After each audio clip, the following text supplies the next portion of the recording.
Good morning. It's good to see everybody today. I know some people stayed in because of the weather, and that's fine. That's good. You got to make sure you stay safe for sure. I know it's a little icy in different places, but it's good to have everybody here today. Just had a few announcements here. Chris and Liz have a new baby, and so Grayson Robert was born Thursday morning. So that's great. We celebrate with them. You don't have to clap. They're not here right now, but that's good that they're here, but hopefully they'll be here soon. I think she's supposed to go home today from the hospital. So keep them in your prayers. And she said right now they don't need any food. Regina has already made quite a bit of food and got stuff frozen ready to be made. That's good. What a blessing that is. Another one, Brian and Megan Smith, we had a good moving day yesterday, good and bad. It's good that we got a lot done, but we're going to miss having you guys. So Brian and Megan over here, and they're going to be leaving Wednesday. So we love you guys, and we're going to miss you, and we just pray and all the good blessings and good things for you there in Maryville, Tennessee. So it's good. Another one, I want to introduce to you a new family that's joined our church. If Blake and Courtney Durham can stand up here in the back, they decided to join our family. Now you can clap. It's good to have you guys here, and so just welcome to our church family. All right, good. They've been married for about 5 months, so it's good. And I don't know why some people are laughing. But hey, a funny thing, Judy put in, she was going to put in a bulletin, we wrote out everything, all their information and stuff, and put their ANN and the date there.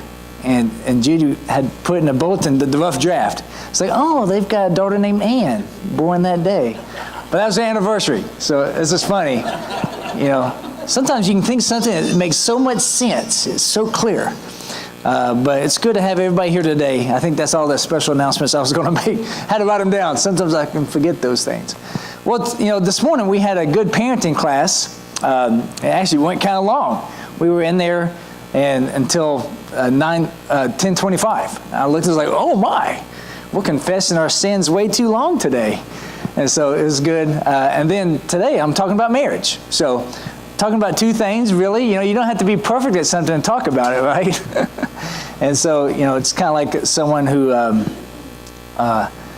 maybe has done something wrong. They don't have a coat and not dressed warm enough, but if they say you need to wear a coat outside, it's still right?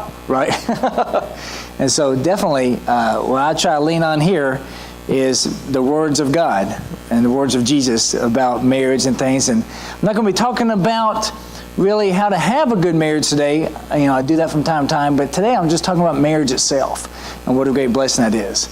How many knew that this is National Marriage Week in America? It is, yes. Some of you did.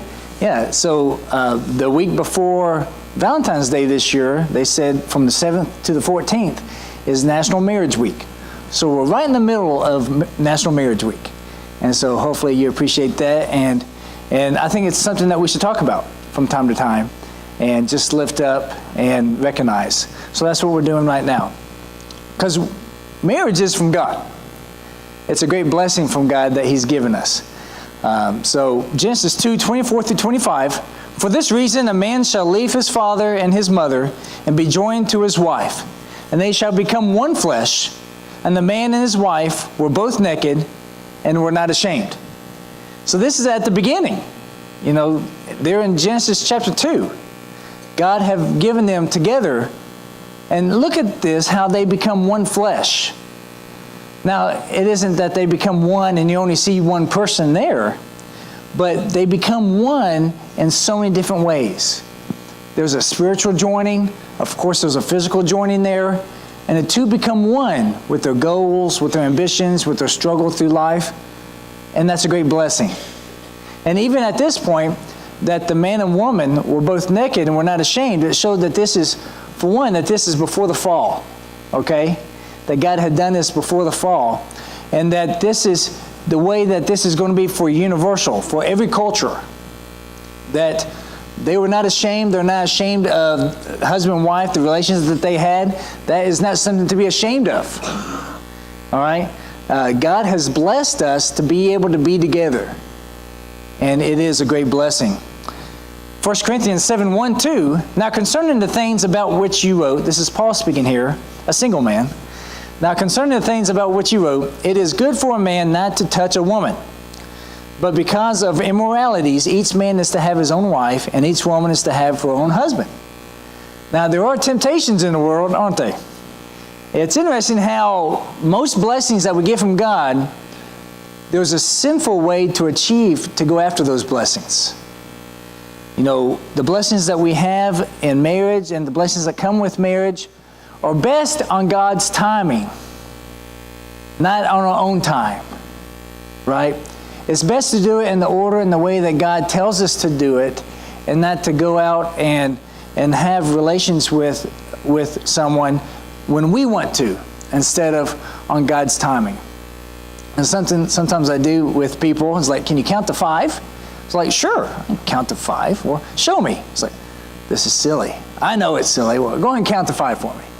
1, 2, 3, 4, 5. Yeah, good job. Yeah, so we can do that. Now let's think about life, all right, and relationships. It's like thinking about being together and having family. In what order do you do that? Well, you become friends, you date, you get engaged, you get married, and you have a kid. Count to 5, right? Let's do it in that order. Because sometimes if you do number 5, after number 2, you may not do number 3 or number 4. And it's important for us to do that.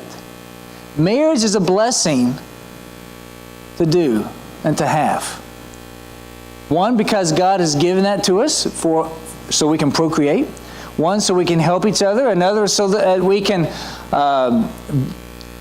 enjoy the blessings that God has given us in a blessed way and not in a sinful way. All right? And so I'm going to be talking about this today, and the struggles in it and the blessings of it. So Matthew 19, 3 through 6, I appreciate you, Stephen, reading part of this. You did a good job. Sometimes he reads better than I do. That's okay. So some Pharisees came to Jesus, testing him and asking, is it lawful for a man to divorce his wife for any reason at all? And it really was for any reason at all. They got to that point. And he answered and said, have you not read that he who created them from the beginning made them male and female, and said, for this reason a man shall leave his father and mother and be joined to his wife, and the two shall become one flesh. So they are no longer two, but one flesh. What therefore God has joined together, let no man separate. Now the reason I talk about this here, you notice it's very similar to what it said in Genesis. So the New Testament didn't throw away the Old Testament view of marriage. Jesus affirmed it here in the New Testament. It hasn't changed. Notice it's between a man and a woman. That's what a marriage is. That's a marriage designed by God, blessed by God. That's it. Okay? You don't get divorced over trivial matters. Now back then, they were sending the wives letters of divorce over trivial matters. You didn't like the way she makes your eggs, or she doesn't make eggs? That's not reason to get divorced. Or even if you're going through a really hard time, or you see something else that you think is more attractive or better for you, that's not reason to get divorced. Jesus said, stick to it. Now, it's not that divorce doesn't happen. Maybe we've made a mistake, maybe you've made a mistake, maybe your previous spouse made a mistake, you got divorced, and you can get through it. There is forgiveness there. Okay? But marriage should be held to a high standard, and something that we struggle with. Well, you don't have to struggle with marriage, but sometimes it happens. But you struggle to keep it, right? It means so much. This went against the cultural norm, what Jesus said here. Some people think, oh, Jesus, he just affirmed everything that everybody was doing. Culture has changed so much now. If Jesus was here today, he wouldn't have said what he did back then. No, Jesus was already going against the cultural norm, okay? Because the cultural norm was divorce your wife for whatever reason. She's over 40. Oh yeah, of course that's a good reason to get divorced. No, it's not. Okay? And so Jesus was going against the cultural norm. He did this a lot. Talking to the Samaritan woman, he did this a lot because he understood and knew that what he was doing in teaching, he was setting the culture for all universal cultures, okay? This is for all cultures from here on, all societies. So he was telling them, and they were saying, well, if this is true, it's better not to marry, right? If I can't divorce my wife for any reason, it's better not to get married. And what they meant by that is better just have relations with women and not get married. And of course, that's not right either. And Jesus went on to describe it's not for everybody. But if you want to be okay with God and have relationship and marriage the way that God wants you to, then we need to follow his teaching. Because marriage is a blessing to help us. We have a helpmate in our spouse. Okay? Now what I want to look at here too is marriage lies. Okay? Now with the YouVersion app, I have my fill in the blank on there if you're following with there. And I've put a website there in that YouVersion app of 10 lies. But here, I think I've just got 4 of the 10 that's on that website. So one here, if you're not compatible, you may have married the wrong person. You know what? You just married the wrong person. Better luck next time. Okay? And this idea of soulmate. I haven't found my soulmate. Now, I do believe God has made us to have a soulmate. I do believe that. And that's God. God is your soulmate. If you choose to get married, then that is what? Your helpmate. Your soulmate is God. You should not be able to go through life joyfully with peace and everything without God in your life. You may get by in short little terms or as love and peace as you understand it, but you don't have it without God. Now, a helpmate with a spouse is good. Or if you're not happy, don't stay in an unhappy situation. You deserve more. Well, if that was true, I wouldn't stay through all of a meal at a restaurant sometimes. Or even a conversation. If conversation's not going a good way, it's like, I'm leaving. I'm out of this conversation. I don't like the way this is going. Or leaving the first quarter of a football game. I would do that often. Or whatever it is. You stick with marriage. You don't just leave it on a flippant notion. Okay? Ephesians 5:33 says, nevertheless, each individual among you also is to love his own wife, even as himself. And the wife must see to it that she respects her husband. If this was so easy, Paul wouldn't say that you need to do it. It's like, you know what? Jesus and Paul never said, you know what? Feed yourself every day. That's a commandment. You better feed yourself. And feed yourself the good stuff. They never had to say that, did they? Because you're going to feed yourself. Because you're good to yourself. At least I am. I'm good to myself. But he said this because sometimes it's hard to love your wife and to respect your husband. Because the main thing is to love your wife when she's unlovable. Respect your husband when he's not very respectable. Okay? It's important to do this. It's important to do this. Another lie, the grass is greener on the other side. Have you talked to someone who's been through a divorce and they've said, you know what, I probably should have given that last marriage a little bit more time. Because you know what, I've looked at my neighbors in Tennessee. I looked at my neighbor's yard, and his grass really did seem greener. It really did. And Kelly, I was talking to him. We were in between our houses. There was a house in between us. So we were talking. I was like, man, your yard looks so good. He says, it does look good until you come over and stand on it. You come into my yard and stand on it, then you see all the spots. You see all the problems with it. And I thought that was interesting. And I said, let me see. And I went over and stood. I was like, I do see. Yeah, you got some issues here. And I looked at my yard, and my yard looked better from a distance. It did. It's one of those Bette Midler yards, from a distance. And so it's true. And people can look perfect and wonderful from a distance. You see those movie stars, you say, wow, they are so wonderful. You get closer and like, wow, they are horrible. It seems like grass is always greener, but you know what? Grass is grass. It is. And so, Matthew 19:6, where it says again, what therefore God has joined together, let no man separate. Now, some people say that is like God brought this man or woman into your life to marry, but you chose your spouse. You did that. For the good and for the bad, you did that. And God gave you what you wanted, and He blessed it. He did. Have you ever given your child something that you knew they probably shouldn't have, but you said, you know, you wanted it, I'll give it to you. God blesses that marriage. Says, I've joined you guys together now. You are one. Now don't separate it. Let no one separate it. Don't let anybody come in and separate it, and don't let you separate it. You fight for that marriage, especially when it's hard. Especially when it's hard. It's not that it's always going to get better later down the road. It may not. It may be hard. And I don't like this idea. Marriage is a 50-50 relationship. Well, I'll tell you what, if both of you guys are only putting 50% into it, it's not going to be good. And I know what they're saying. To get a 100% good marriage, each person does their half, but it's just not true.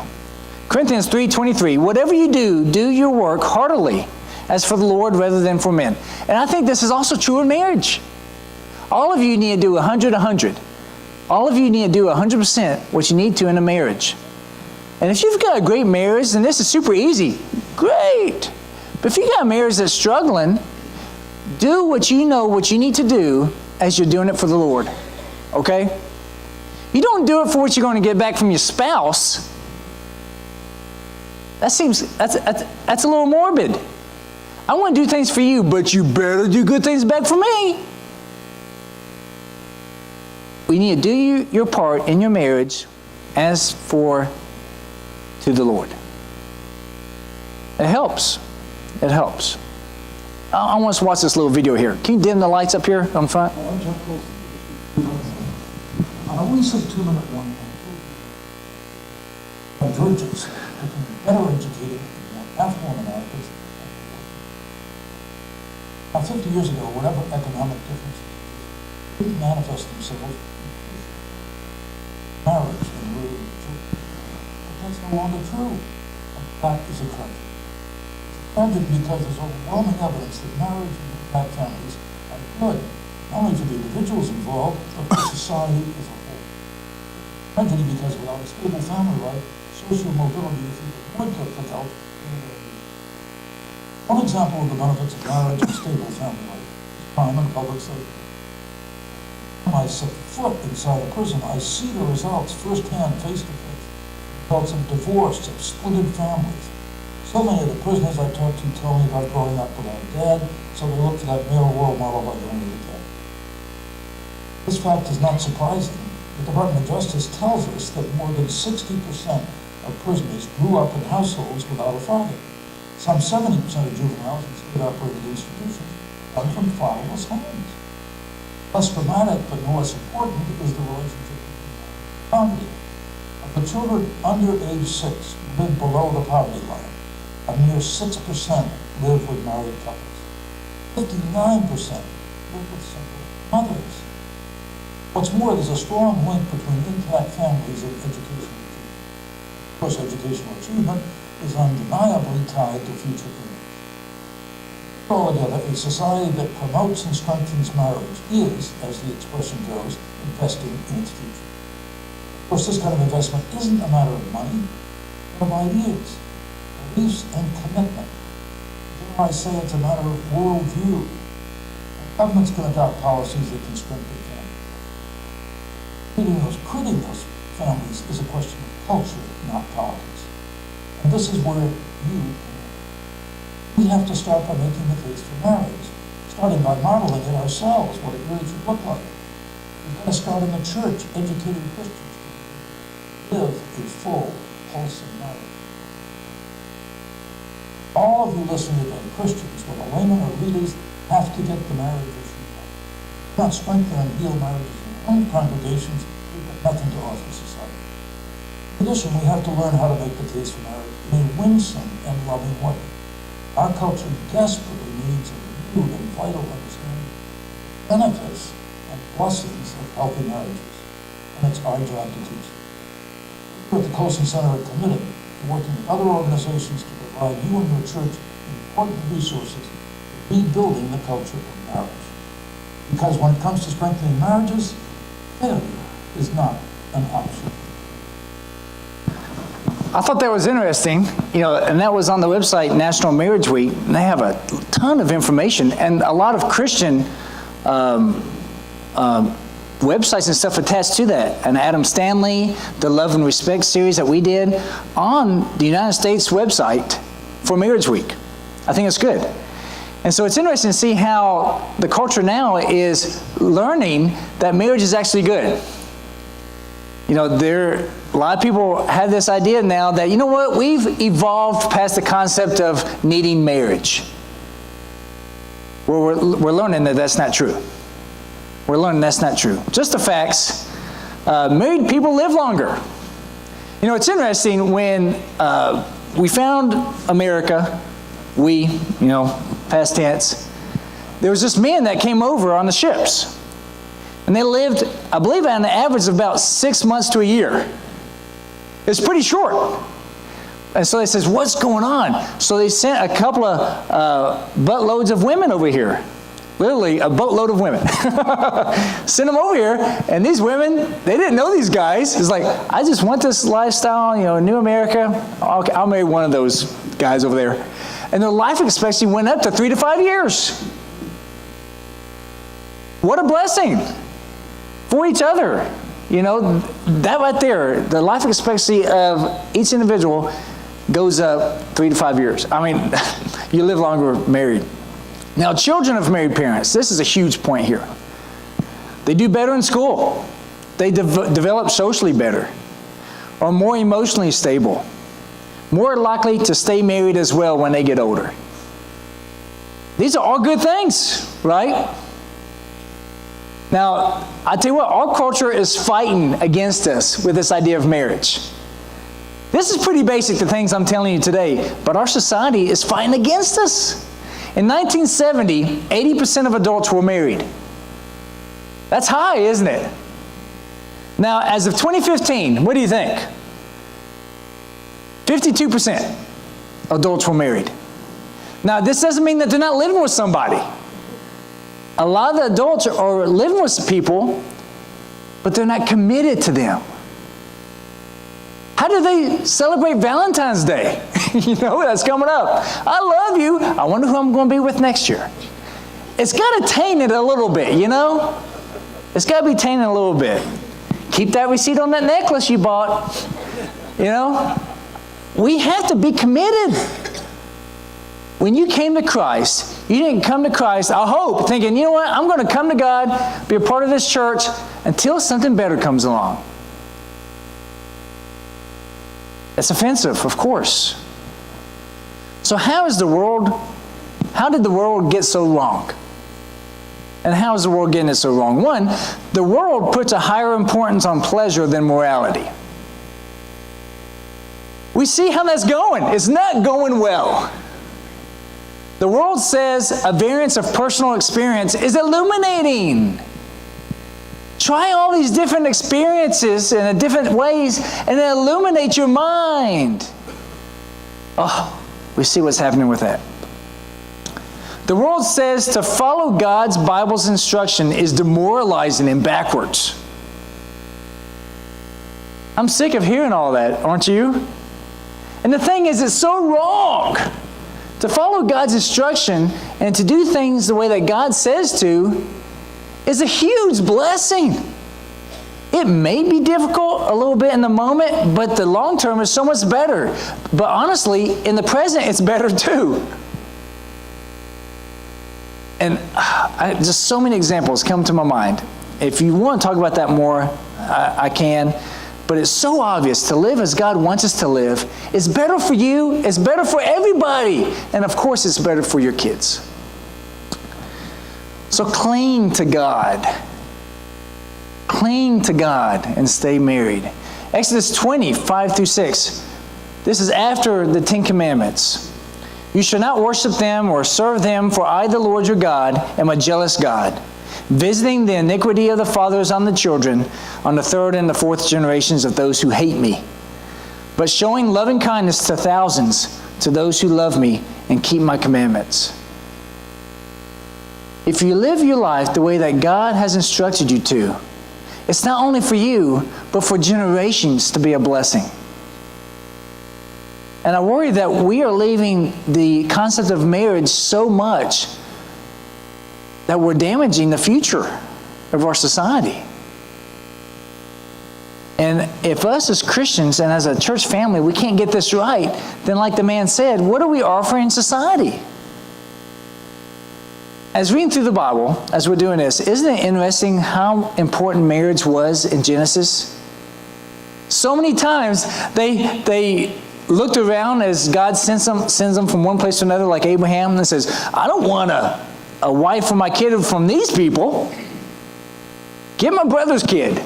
You know, it's so important to marry people in our own culture, Christian culture. It's so important. And we need to impression that on to our kids. So to cling to God is to cling to His goodness, cling to His holiness, cling to His guidance, cling to His salvation. And marriage is a big part of that. And maybe you grew up where your parents didn't stay together. It's going to be difficult for you because you have to fight through that natural tendency to get divorced. Stay together. Or maybe you got divorced before. Well, don't get divorced again. Stay together.